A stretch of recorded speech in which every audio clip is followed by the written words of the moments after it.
Welcome to TheoTrade. This is Don Kaufman. Here we are, September 6, 2017, doing the Theo Night video.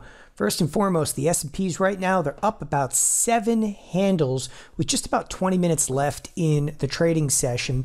A few things I want to discuss right up front here before we really get any further and into some details of a couple major products that are ultimately driving much of the order flow right now.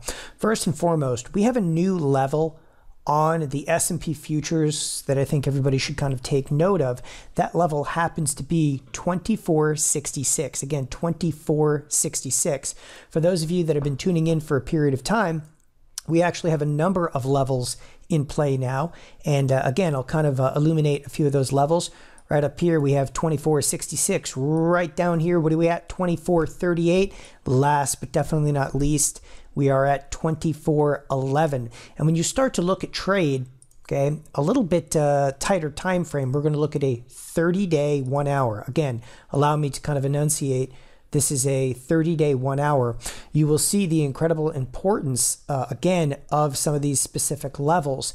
It's only now that I'm actually recognizing this 2466 handle, again, a handle being a level, inside of the S&P futures. But again, this absolutely resonates with trade right now. And I'll show you here again, if you kind of zoom in on an intraday basis, in crossing through these levels, we see absolutely explosive volume. And that's indicative of, again, a major level. And again, people think about levels in terms of like support and resistance. This is, again, it's more of like a risk barrier. It's where a tremendous number of traders have the core of their risk. And what that means, it literally acts like gravity. So very often we'll see, one of these levels kind of emerge. You'll see heavy volume trade in and around it.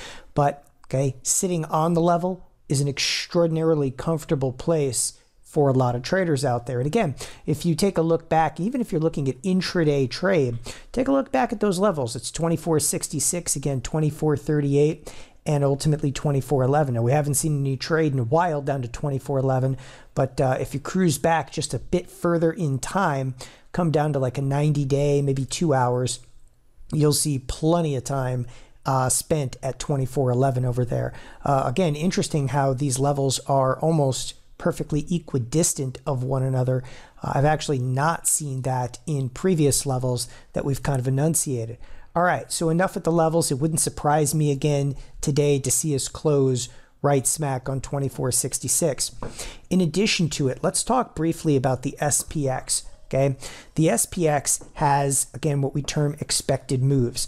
Those expected moves, okay, really display what the risk is for the week and what we're likely to see in terms of movement for the week. Well, the expected move that we're kind of resting on, okay, for this week is about $19.88. And I'll kind of refresh everybody's memory with this one, but we'll go back, and what you're looking at over here is back data. Okay, so I'm just going to display this in a little bit more depth here.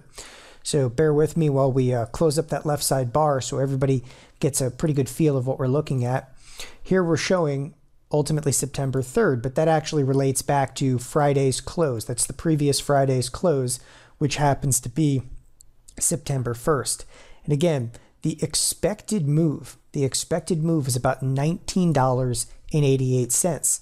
Well, ultimately, yesterday, we breached through the expected move. And this is critical stuff because we come out of the gate on Tuesday, we get ripped lower, and we literally bounce right back into it almost on the number. In fact, if you look at yesterday's close, it's almost awe-inspiring that ultimately we moved down about $18.70. Again, remember that the expected move for the entire week was $19.88. Today, okay, and I'll zoom into today. This is obviously yesterday. We bounced right back inside the expected move. Today, we're just drifting slight bit higher over here. Again, as I said, very, very likely to close in or around 2466, which is one of the key levels inside of the S&Ps. All right, switching gears a little bit. So this is a level to keep your eye on in the SPX. What's that level? 24.56. So we're throwing a lot of levels out over here. So the 24.66 relates to the S&P futures. Okay, that just happens to be kind of a key risk threshold. Inside of the SPX, the weekly expected move. Okay, and that's, again, that's this lower barrier over here. That's 24.56.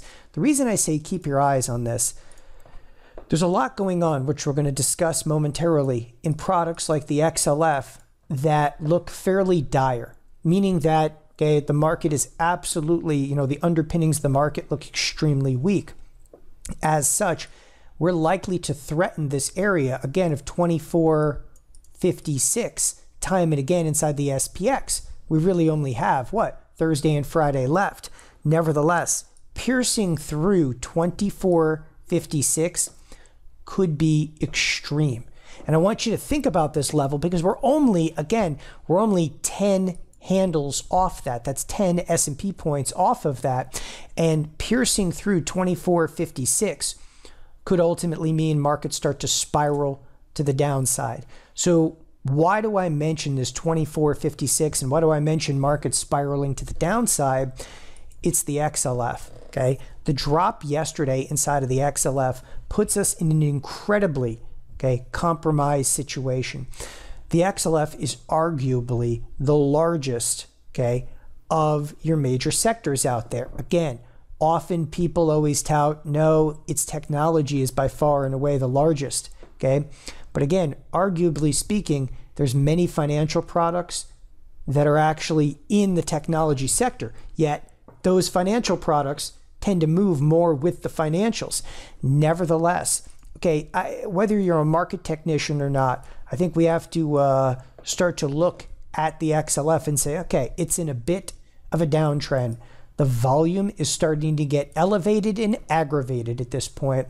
Yesterday has over a 2% loss. Today is barely hanging on to gains. In fact, if you look at the XLF on an intraday basis, okay, dipped, picked up a little bit, and is fading. And the reason I mention this fade into today's close, this is a couple of pennies, right? Yeah, but the XLF is fading on what is weakness inside of the bonds. So now we have bonds dropping and the XLF dropping. I mean, you have to really look at the XLF as this is one sick little puppy. And getting under 24.30 becomes fairly dire for the entire S&P 500, okay? I know that people, again, they look at technology and so forth. As long as Apple's strong, well, there's the irony, isn't it? Apple today is actually down with the Nasdaq futures up 19, right? So what's really even holding the Nasdaq together today? Okay, Google is basically flat in the day. It's Facebook. I mean, Facebook is what's literally holding the Nasdaq together. So here we're playing this game again of hot potato inside of the Nasdaq. Either it's Microsoft, it's Apple, you know, it's Facebook, it's Google, it's Amazon, and it's just bouncing back and forth capital.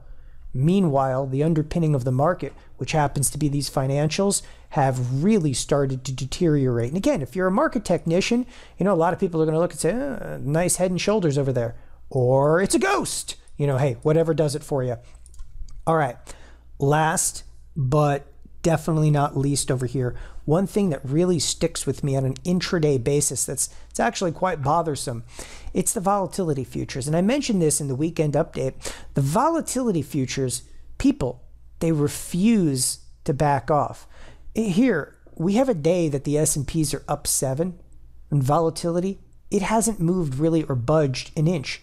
And what's interesting about this is, roughly speaking, since 10 o'clock this morning, and again, we're only a few minutes prior to the close, even though the market has rallied up a bit, volatility, it's not coming in. It's this constant display that the market, okay, is exhibiting risk.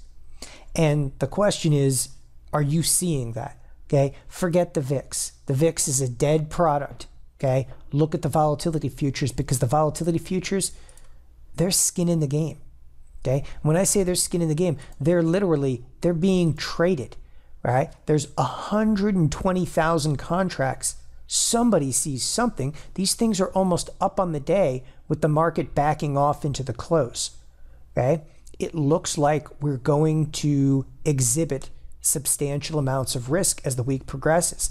I'm going to further this conversation. If you look at the 42-day volatility futures, all the way 42 or even 70 days out, do you realize they're up?